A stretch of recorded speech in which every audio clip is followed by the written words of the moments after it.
नमस्कार, ABP news पर हाजिर हूं मैं रुमाना इसार खान आपके पसंदीदा शो घंटी बजाओ के साथ। जब केंद्र और राज्य की सरकारों को कोरोना के खिलाफ मिलकर जंग लड़नी चाहिए, तब भी सियासत भारी है।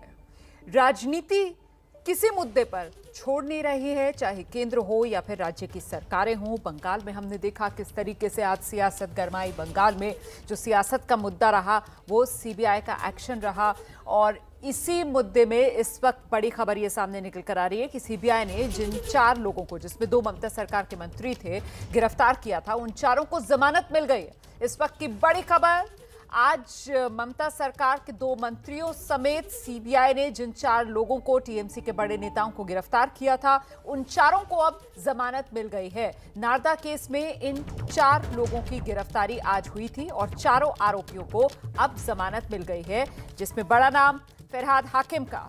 तो फरहाद हाकिम को भी जमानत मिल गई है, साथ ही मदन मित्रा,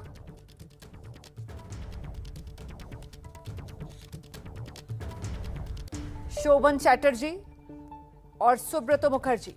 तो फरहाद हाकिम, सुब्रत मुखर्जी, मदन मित्रा और शोभन चैटर्जी, इन 4 को गिरफ्तार किया गया था और इन 4 को शाम होते होते जमानत मिल गई है। सियासत जमकर गरमाई इस पूरे मामले पर। आज हमने देखा किस तरीके से पश्चिम बंगाल की मुख्यमंत्री ममता बनर्जी 6 घंटे तक सीबीआई दफ्तर में ही डेरा डाले रही, और सीबीआई दफ्तर के बाहर कोलकाता में टीएमसी के समर्थकों का भारी हुजूम उमड़ा। इसे लेकर राज्य सरकार की तरफ से कहा गया कि केंद्र सरकार जो है वो दरअसल बदले की राजनीति कर रही है। इसी मुद्दे पर और बातचीत के लिए हम सीधे आपको लेकर चलते हैं। मेरे साथ मेरे सहयोगी कुंतल चक्रवर्ती इस वक्त मौजूद हैं। कुंतल, 4 को जमानत मिल गई है? चारों नेताओं को जमानत मिल गई है। सुब्रत मुखर्जी, फरहाद हकीम, मदन मित्रा, शोभन चैटर्जी को, और कल्याण बनर्जी जो इन नेताओं के पक्ष में ये केस लड़ रहे थे, उनका कहना था कोर्ट में कि फरहाद हकीम और मदन मित्रा जैसे जो नेता है वो कोरोना काल में इम्पोर्टेंट रोल प्ले कर रहे हैं, क्योंकि जो काम वो कर रहे हैं कोरोना काल में हेल्थ सिस्टम से जुड़े, उसके लिए उनको बाहर रहना ज़रूरी है। और क्योंकि चार्जशीट पेश कर दिया गया है, तो अभी क्या ज़रूरत है उनको हिरासत में लेने का या 14 दिन के जेल कस्टडी का, ये सवाल उन्होंने उठाया था। और सीबीआई की तरफ से कहा गया था कि चारों ही जो नेता है काफ़ी प्रभावशाली है, और इसका आज उदाहरण देखने को मिला था ये सीबीआई के दफ्तर के बाहर, यानी कि जहां आज इनको यहाँ लिया गया था निज़ाम पैलेस में। तो इसीलिए सीबीआई की तरफ से कहा गया था कि उनको जेल कस्टडी में भेजा जाए 14 दिनों के लिए। तो मैं आपसे ये समझना चाह रही हूँ कुंतल चक्रवर्ती, जिस तरीके से सुबह सीबीआई गिरफ्तार करती है, दिन भर इस पूरे मामले पर सियासत होती है, शाम होते होते 4 नेताओं को जमानत मिल जाती है, ये तो सीबीआई के लिए फिर बड़ा झटका हुआ ना कि सीबीआई ने इतने हाई प्रोफाइल मामले में इतने सालों के बाद 4 नेताओं को गिरफ्तार किया और शाम होते होते उनको जमानत भी मिल गई।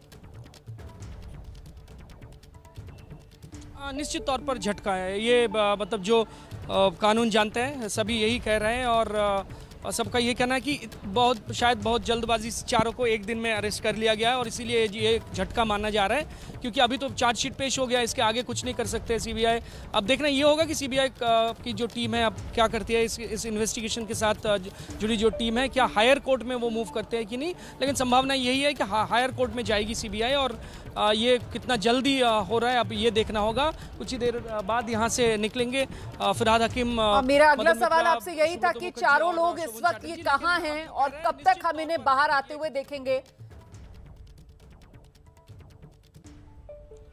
देखिए, पेपर वर्क अंदर चल रहा है, और पेपर वर्क के बाद ही 4 जो नेता है बाहर आएंगे। ममता बनर्जी भी यहाँ 6 घंटे अंदर 15th फ्लोर में ममता बनर्जी पहुंची थी, और उसके बाद 6 घंटे के बाद वो चली गई, और उनके साथ जो तमाम पुलिस के अधिकारी यहाँ आए थे निज़ाम पैलेस के बाहर, वो भी चले गए। और लेकिन बाहर जो तृणमूल कांग्रेस के समर्थक हैं, और ये जो 3 जो नेता हैं, 2 मंत्री और 1 विधायक, ये काफ़ी सुपर हैवीवेट नेता हैं, और इसीलिए इनके जो तमाम समर्थक हैं कोलकाता के अलग अलग प्रांतों से यहाँ पहुँच गए थे। पूरे दिन भर यहाँ जो ड्रामा देखने को मिला, शायद ही ये किसी को पता था कि ऐसा हो सकता है, क्योंकि चुनावी नतीजों के बाद जो हिंसा फैल गया था पूरे पश्चिम बंगाल में, उसको लेकर काफ़ी विवाद चल रही थी दोनों पार्टियों के बीच में, बीजेपी और तृणमूल कांग्रेस। लेकिन ये आज सुबह से जो हुआ, पूरे दिन भर जो ड्रामा चला या निज़ाम पैलेस में सीबीआई के दफ्तर के बाहर, उसके बाद सुबह अरेस्ट, शाम को बेल। लेकिन आप जो कह रहे हैं कि क्या ये झटका है सीबीआई के लिए? निश्चित तौर पर एक झटका है। और ऐसे में क्या सीबीआई सूत्रों की तरफ से कुछ जानकारी दी जा रही है कि आखिरकार ये जो कार्रवाई सीबीआई की तरफ से की गई, जिस तरीके से पूछताछ भी की जा सकती थी, लेकिन सिर्फ पूछताछ नहीं, उसके बाद सीबीआई गिरफ्तार करती है, गिरफ्तारी होती है इन लोगों को और फिर अदालत से जो जमानत मिल गई है, तो सीबीआई की इस कार्रवाई के पीछे का औचित्य क्या था? किस आधार पर सीबीआई ने इन लोगों को गिरफ्तार किया था? सीबीआई का इस पूरे मामले पर स्टैंड क्या है? ये कुछ जानकारी मिल पा रही है? देखिए 5 साल पुराना मामला है, तो पूछताछ तो इससे पहले कई बार हो चुका था। पूछताछ की बात नहीं है। आज चार्जशीट पेश करना था और चार्जशीट पेश करने से पहले इनको गिरफ्तार किया गया था। पूछताछ ज़्यादा कुछ आज किया नहीं गया, मतलब बेसिक कुछ हो सकता है, लेकिन इससे पहले 5 सालों से पूछताछ चल रही थी। लेकिन चार्जशीट जैसे ही पेश किया गया तो तृणमूल कांग्रेस की तरफ से कल्याण बैनर्जी जो लॉयर है, उन्होंने सवाल उठाया कि अगर चार्जशीट पेश हो गया है तो क्या ज़रूरत है इनको 14 दिन जेल कस्टडी में भेजने का? तो सीबीआई की तरफ से कहा गया है नहीं, ये जो एविडेंस है वो टैंपर कर सकते हैं, क्योंकि काफ़ी प्रभावशाली चारों नेता हैं और इसका एक नमूना बाहर देखा गया। आज इतने भारी संख्या में जो तृणमूल कांग्रेस के समर्थक यहाँ पहुंचे थे, यही नमूना है और इसको सामने रखते हुए ये कहा गया था। लेकिन इसको खारिज करते हुए बाद में इनको बेल मिल गया सेशंस कोर्ट से और ये कहा गया है कि अभी ज़रूरत नहीं है इनको हिरासत में रखने का, क्योंकि चार्जशीट पेश हो गया है और चार्जशीट जब पेश ही हो गया, अब जी अभी क्या जरूरत है? तो यही है। बहुत बहुत धन्यवाद आपका कुंतल चक्रवर्ती इस तमाम जानकारी के लिए। तो कुल मिलाकर इस वक्त सीबीआई को बड़ा झटका। आज ही सीबीआई ने सुबह इन चारों लोगों को गिरफ्तार किया था, जिसमें 2 मंत्री हैं ममता सरकार के और बाकी टीएमसी के बड़े नेता ममता बनर्जी की ये चारों ही लोग करीबी माने जाते हैं। शाम होते होते चारों को अदालत से जमानत मिल गई है और अब वक्त घंटी बजाओ का। पिछले 25 दिन में आज पहली बार देश में कोरोना के नए मरीजों की संख्या 3 लाख से कम सामने आई है, लेकिन कोरोना की वजह से हो रही मौतें अभी नहीं घटी हैं। इस बार कोरोना से मौत ज्यादा होने की एक बड़ी वजह अस्पतालों में फैली बदइंतजामी रही। दवाओं से लेकर ऑक्सीजन और बेड तक के लिए लोगों ने संघर्ष किया। अगर वो ना करना पड़ता, अगर वक्त रहते कोरोना से निपटने की तैयारियां की गई होती, तो शायद कई जिंदगियां बचा ली जाती। अस्पतालों में तैयारियों में कमी की एक बड़ी तस्वीर बंद पड़े वेंटिलेटर्स के तौर पर बार बार सामने आई है। अच्छा, पिछले कुछ दिन से हम एबीपी न्यूज पर आपको लगातार अलग अलग अस्पतालों की ग्राउंड रिपोर्ट्स दिखा रहे हैं कि कैसे वहां वेंटिलेटर्स जंग खा रहे हैं और ये हाल खासतौर से उन वेंटिलेटर्स का है जो पिछले साल कोरोना के बाद खासतौर से देश में तैयार किए गए। पीएम केयर फंड से केंद्र सरकार ने उन्हें बनवाया और राज्यों को भेजा। अब तमाम जगहों से शिकायत आ रही है कि केंद्र की तरफ से भेजे गए वेंटिलेटर्स खराब हैं। तो सवाल यह है कि ये अब क्यों पता चल रहा है? इतने महीने से वो सरकारें, वो अस्पताल चुप क्यों थे जिन्हें केंद्र की तरफ से वेंटिलेटर्स भेजे गए? आखिर क्यों सबकी नींद देर से टूटती है?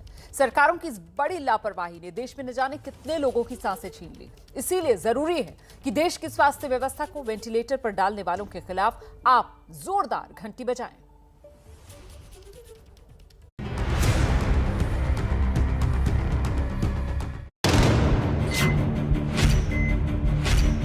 कुछ वेंटिलेटर्स में जो है इनके एक तो फ्लो सेंसर की शिकायत आ रही है, क्योंकि इनमें जो फ्लो सेंसर लगा हुआ है वो प्रॉक्सिमल फ्लो सेंसर है, तो वो हर पेशेंट के साथ वो कई बार ख़राब हो जाता है। उसकी बहुत पतली मेम्ब्रेन होती है। सेंट्रल गवर्नमेंट में हो गई या राज्य सरकार हो, उन्होंने हेल्थ के लिए बजट जो रखा है वो कभी भी 2% से ऊपर गया ही नहीं। जो वेंटिलेटर टेक्नीशियन होते हैं वो तो कोई नहीं है। अभी हमें 9 मिले हैं ओटी टेक्नीशियन। उसमें कोई टेक्निकल प्रॉब्लम आता है तो उसके मेंटेनेंस के लिए गवर्नमेंट ऑफ इंडिया ने मदद करनी चाहिए।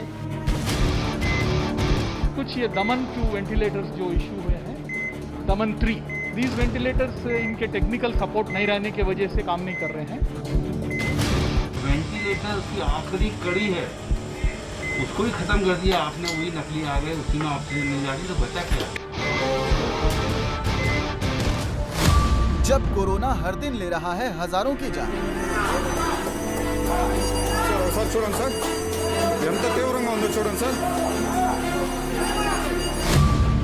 तब अब देश के अस्पतालों में वेंटिलेटर पड़े हैं बेजा।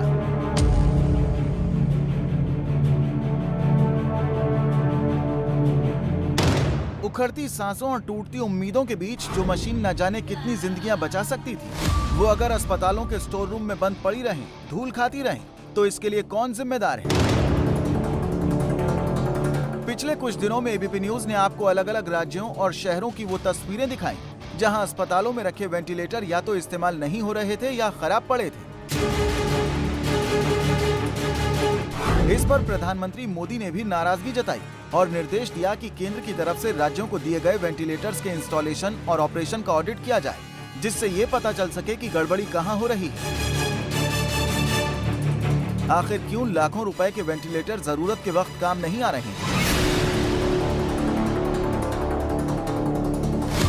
ये पता लगाना इसलिए भी जरूरी है क्योंकि महामारी से लड़ने के तमाम इंतजामों के बड़े बड़े दावों के बीच जमीनी हकीकत डराने वाली है। इटावा के जिला अस्पताल में पिछले 1 महीने में कई मरीजों की जान सिर्फ इसलिए चली गई क्योंकि उन्हें सही इलाज नहीं मिला। गंभीर कोरोना मरीजों को बचाने के लिए वेंटिलेटर की जरूरत थी, लेकिन उन्हें वेंटिलेटर की सुविधा नहीं मिली, जबकि 100 बेड वाले इस अस्पताल में वेंटिलेटर की कमी नहीं है, लेकिन उन्हें अब तक शुरू ही नहीं किया गया। एक वार्ड में करीब 14 वेंटिलेटर बंद पड़े हैं, जिसमें पीएम केयर फंड से भेजे गए वेंटिलेटर भी शामिल हैं। कल मैंने अंदर जाके चारों वार्ड में निरीक्षण किया था 4 मंजिल तक। साफ सफाई की व्यवस्था भी ठीक है और वेंटिलेटर व्यवस्थित हो रहे हैं और मुझे उम्मीद है कि आज दोपहर तक वेंटिलेटर चालू हो जाएंगे, जैसा कि मुझे आश्वस्त किया है। ये बात सही है कि वेंटिलेटर चलाने में देरी हुई है और देरी किस कारण से हुई, इस कारण की जांच की जाएगी और जो भी दोषी होगा उसके खिलाफ कार्रवाई भी कराई जाएगी। मैंने सारी सुविधाओं को पूरे संभाला है, मरीज की बातों को सुना, मरीज को ध्यान में देते हुए सारी साफ सफाई सुव्यवस्था दी है। ये बस चलने वाले हैं, इनके जो वो आगे हैं इनके सब थोड़ा सा जो इसको चलाने वाले ऑपरेटर्स हैं नास्थेटिक हैं, जैसे ऑपरेटर्स की व्यवस्था है जैसे वो लोग करते हैं हम फौरन चालू करते हैं। दरअसल ये गलती अस्पताल प्रशासन की है क्योंकि वो अब तक सोया रहा। वेंटिलेटर बंद पड़े थे तो उन्हें चलाने के लिए पहले से कोई कोशिश नहीं की गई, क्योंकि इटावा के ही सैफई में है आयुर्विज्ञान विश्वविद्यालय। यहाँ पीएम केयर फंड से 92 वेंटिलेटर भेजे गए थे और वो सभी काम कर रहे हैं। हमारे 150 ICU beds fully ventilator, HFNC, BiPAP और वेंचुरी मार्क से इक्विप्ड हैं। हमारे पास पर्याप्त मात्रा में नर्सिंग स्टाफ, हाउसकीपर्स, वार्ड बॉय उपलब्ध हैं जो कि पेशेंट की लगातार समुचित सेवा कर रहे हैं। डॉक्टर, सीनियर और जूनियर और नर्सिंग स्टाफ पूरे मनोयोग से मरीजों की सेवा कर रहे हैं और हमारे यहाँ किसी तरह की कोई कमी नहीं है। लखनऊ का बलरामपुर अस्पताल भी 300 बेड का कोविड अस्पताल है और इस अस्पताल में 30 आईसीयू बेड्स हैं। इनमें से 10 वेंटिलेटर बेड्स हैं, लेकिन अभी फ़िलहाल 3 से 4 वेंटिलेटर बेड ही फंक्शनल हैं।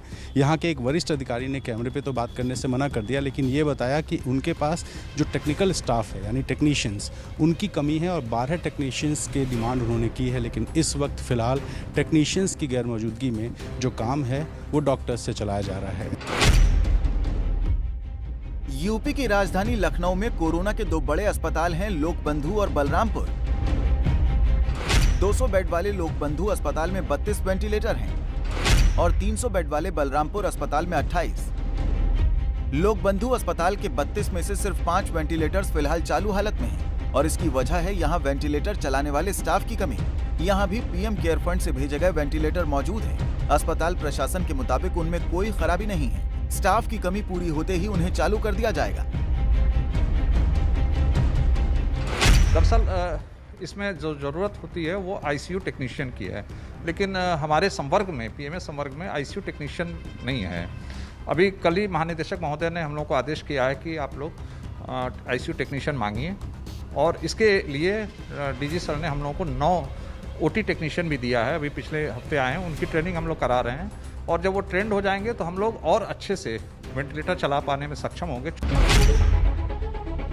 वहीं 300 बेड वाले बलरामपुर अस्पताल में आने वाले कोरोना मरीजों की संख्या इतनी ज्यादा है कि कुछ समय पहले तक यहाँ बेड मिलना भी मुश्किल था और जिन्हें बेड मिल भी रहा था उनका सही इलाज नहीं हो पा रहा था क्योंकि यहाँ के सभी वेंटिलेटर्स खराब पड़े हैं। सोचिए, जिस वक्त यहाँ भर्ती मरीज एक सांस के लिए तड़प रहे थे, उस वक्त अस्पताल में मौजूद 28 वेंटिलेटर्स खराबी और स्टाफ की कमी के कारण बंद पड़े थे।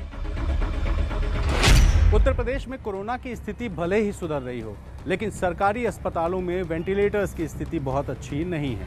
प्रदेश में सरकारी अस्पतालों में जो वेंटिलेटर्स हैं, उनमें बड़ी मात्रा में वेंटिलेटर्स खराब पड़े हैं।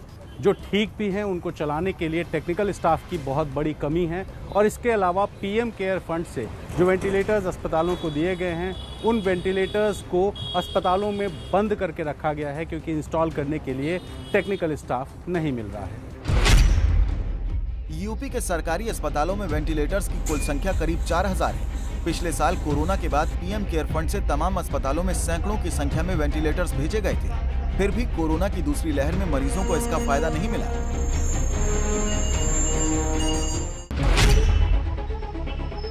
कन्नौज के राजकीय मेडिकल कॉलेज को पीएम केयर फंड से 90 वेंटिलेटर मिले थे और 10 जिला अस्पताल में भेजे गए थे। लेकिन करोड़ों रुपए के ये वेंटिलेटर बजाय मरीजों के काम आने के अस्पतालों में रखे रखे धूल खाते रहे। जब मरीजों की संख्या बढ़ने लगी तो जिले के स्वास्थ्य महकमे की नींद टूटी और फिर तलाश शुरू हुई वेंटिलेटर चलाने वालों की। नतीजा ये हुआ कि मरीज बिना इलाज के दम तोड़ते रहे और उन्हें जिंदा रखने वाले वेंटिलेटर खुद बेजान पड़े रहे। जिला अस्पताल में पीएम केयर फंड से मिले 10 वेंटिलेटर के अलावा 12 वेंटिलेटर पहले से मौजूद थे, लेकिन कोरोना काल में इनमें से एक भी चलाया नहीं जा सका। जो मार्च से 2020 से पहले के आए हैं वो भी हैं और मार्च 2020 के बाद के हैं वो भी। तो उनमें से कुछ वेंटिलेटर्स ऐसे हैं जिनको अभी कंपनी ने इंस्टॉल ही नहीं किया है। तो आके पहले वो डेमोन्स्ट्रेशन देंगे, इंस्टॉल करेंगे, तो उनको भी पत्राचार उनको कर दिया गया, वो भी सूचित कर दिए गए हैं। ये सागर के बुंदेलखंड मेडिकल कॉलेज का हाल है। यहाँ कुल 72 वेंटिलेटर हैं, जिनमें से 44 पीएम केयर फंड से भेजे गए थे, लेकिन ज्यादातर खराब हैं या बंद पड़े हैं। पिछले साल 28 सितंबर को यहाँ पीएम केयर फंड से आए एक वेंटिलेटर में शॉर्ट सर्किट हो गया था। उसके बाद से पूरे अस्पताल में सिर्फ 5 वेंटिलेटर चल रहे हैं, बाकी स्टोर रूम में धूल खा रहे थे। कोरोना मरीजों की बढ़ती संख्या के बीच जब बंद पड़े वेंटिलेटर्स का पता चला तो पूर्व महापौर ने अपने खर्चे से इंजीनियर बुलवाए। उन्होंने 14 वेंटिलेटर्स को ठीक कर दिया, लेकिन अस्पताल प्रशासन उसके बाद भी हाथ पर हाथ धरे बैठा रहा। इस अस्पताल में आसपास के करीब 6 जिलों के मरीज आते हैं। स्थानीय नेताओं ने इस अस्पताल में बंद पड़े वेंटिलेटर्स को निजी अस्पतालों को देने की मांग की है, जिससे कम से कम उन्हें इस्तेमाल में लाया जा सके। सवाल तो ये है कि सुविधाओं की कमी का रोना रोने वाली सरकार अस्पताल में बंद पड़े वेंटिलेटर्स को ठीक कराने की जिम्मेदारी किसकी है?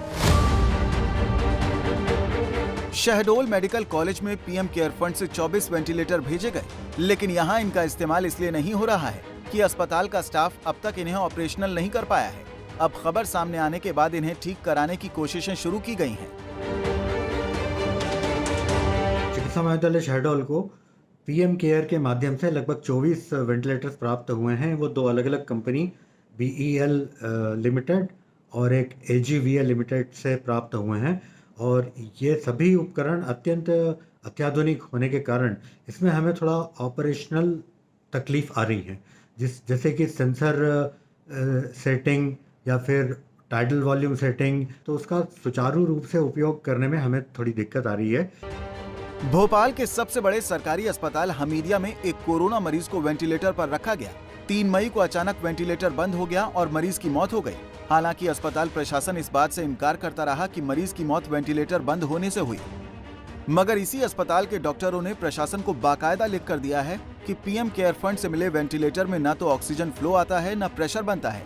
कई बार चलते चलते मशीन बंद हो जाती है, जिससे मरीज की मौत हो जाती है, लेकिन उनकी बात पर कोई ध्यान नहीं दिया गया। हमने इस बारे में राज्य के चिकित्सा शिक्षा मंत्री से भी सवाल किया, उनका जवाब सुनिए। किसी भी मत से आया हुआ कोई वेंटिलेटर खराब नहीं है। हम मद वाइज किसी वेंटिलेटर को नहीं देखें। बहुत जगह पर जो पीएम केयर फंड से जो वेंटिलेटर आए वो बहुत हाई एंड के हैं, बहुत बड़ी उच्च तकनीक के हैं।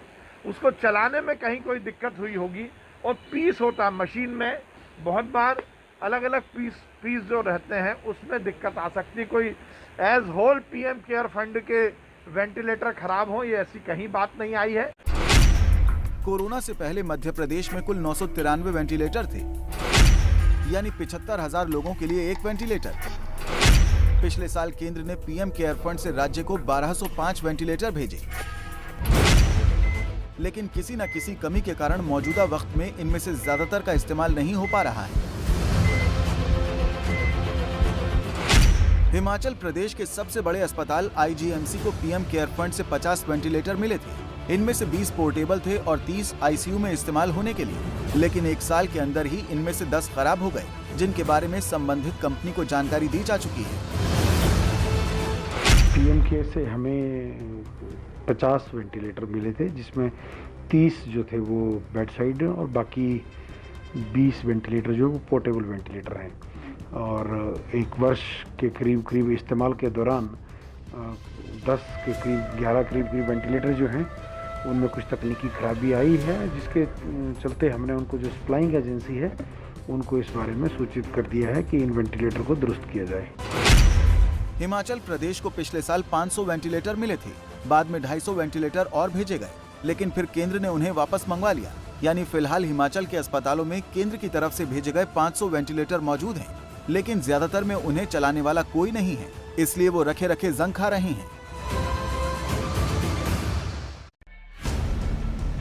उधमपुर अस्पताल की ये तस्वीरें यहाँ पीएम केयर फंड से भेजे गए वेंटिलेटर का सच बता रही हैं। जो वेंटिलेटर मरीजों को नई जिंदगी देने के लिए लाए गए थे, उन्हें इस्तेमाल करना तो दूर, उनकी पैकिंग भी नहीं खोली गई। कोरोना के कारण गंभीर तौर पर बीमार पड़ रहे लोगों के बचाव के लिए जो वेंटिलेटर्स जम्मू में भेजे गए, उनका ये हाल क्यों है, ये जानने के लिए हमने जम्मू मेडिकल कॉलेज के पूर्व एचओडी डॉक्टर सत्यदेव गुप्ता से बात की। ये स्टोरी जो आज की नहीं है, ये स्टोरी हम पिछले 70 साल से हम देख रहे हैं। एक तो कोई भी जो सरकार आई है, सेंट्रल गवर्नमेंट में होगी या राज्य सरकार हो, उन्होंने हेल्थ के लिए बजट जो रखा है वो कभी भी 2% से ऊपर गया ही नहीं है। वेंटिलेटर चलाने के लिए स्टाफ की कमी क्यों है, हमने इसकी भी पड़ताल की तो पता चला कि राज्य में करीब 25,000 प्रशिक्षित फार्मासिस्ट हैं, लेकिन उन्हें सरकार की तरफ से मान्यता नहीं दी गई। वहीं जो मान्यता प्राप्त हैं, उन्हें वेंटिलेटर चलाने की ट्रेनिंग नहीं दी गई है। जो वेंटिलेटर हैं उनको एनेस्थीसिया टेक्नीशियन या एनेस्थीसिया डॉक्टर चलाते हैं, मगर यहाँ पर एनेस्थीसिया टेक्नीशियन तो मेरे ख्याल एक भी नहीं है, तो एनेस्थीसिया डॉक्टर बहुत कम हैं। और अभी यूपी में एक आर्डर निकाला उन्होंने, जो यूपी चीफ मिनिस्टर हैं, कि उन्होंने फार्मासिस्ट को ट्रेनिंग दी और उनको वो ये जो एनेस्थीसिया टेक्नीशियन और वेंटिलेटर चलाने की कैप्सूल कोर्स करवाया और वो उनको चलवा रहे हैं, मगर यहाँ पर ऐसा कोई सिस्टम नहीं है। सरकार का कहना है कि स्टाफ की कमी से निपटने के लिए रिटायर्ड डॉक्टरों की मदद ली जा रही है, पर सवाल है कि फिलहाल प्रशिक्षित लोगों की कमी के कारण जो वेंटिलेटर बंद पड़े हैं, उसके कारण लोगों की जान पर जो खतरा मंडरा रहा है, उससे निपटने की तैयारी पहले से क्यों नहीं की गई। वहीं जम्मू कश्मीर सरकार का दावा है कि कोरोना से निपटने के लिए एक व्यापक रणनीति पर काम किया जा रहा है, जहां एक तरफ सरकार रिटायर हुए डॉक्टरों की सेवाएं लेने का मन बना चुकी है, वहीं दूसरी तरफ जिन इलाकों में या जिन अस्पतालों में वेंटिलेटर यूं ही पड़े हुए हैं और वो उपयोग में नहीं आ रहे, उन वेंटिलेटर्स को उन जगह शिफ्ट कराया जा रहा है जिन अस्पतालों में इसकी ज्यादा जरूरत है। वेंटिलेटर चलाने वालों की कमी कश्मीर घाटी में भी साफ नजर आ रही है। यहाँ पीएम केयर फंड से भेजे गए वेंटिलेटर में किसी तरह की खराबी की शिकायत नहीं है, लेकिन फिर भी उनका पूरा इस्तेमाल सिर्फ इसलिए नहीं हो पा रहा है क्योंकि उन्हें चलाने के लिए पर्याप्त संख्या में लोग नहीं है। थोड़ा सा एक स्टेबिलिटी आ गई, जिसकी वजह से जो हॉस्पिटल्स में जो पेशेंट्स का आना है वो भी उनको भी वो केयर मिल रहा है कि हॉस्पिटल्स हमारे इस वक्त भी फुल हैं। लोगों को थोड़ी दुश्वारियां हो रही हैं हॉस्पिटल्स में बेड के, लेकिन ऐसी सिचुएशन नहीं है कि लोगों को पूरी तरह वो प्रॉब्लम्स हो रही है। श्रीनगर के कई अस्पतालों में वेंटिलेटर चलाने में इसलिए भी दिक्कत आ रही है क्योंकि उसके लिए जरूरी बुनियादी ढांचे की भी कमी है, जैसे वेंटिलेटर के लिए जरूरी बैकअप मैनिफोल्ड सिस्टम। इस समय हम हॉस्पिटल के उस सेक्शन में है जिसको ऑक्सीजन प्लांट ही कहेंगे, लेकिन ये उसका बैकअप सिस्टम है। जो दिक्कत है वो इसी बात की है कि जो कोरोना की पहली लहर जो पिछले साल आई थी, तो उसके बाद तकरीबन 23 नए प्लांट्स लगाने का काम शुरू किया गया था। डायरेक्टर हेल्थ सर्विसेज ने प्रत्येक डिस्ट्रिक्ट में एक और श्रीनगर में कम से कम 4 ऐसे प्लांट्स लगाने की घोषणा की थी, लेकिन कोरोना की दूसरी लहर भी आई है और पूरी तरीके से काम हुआ नहीं है।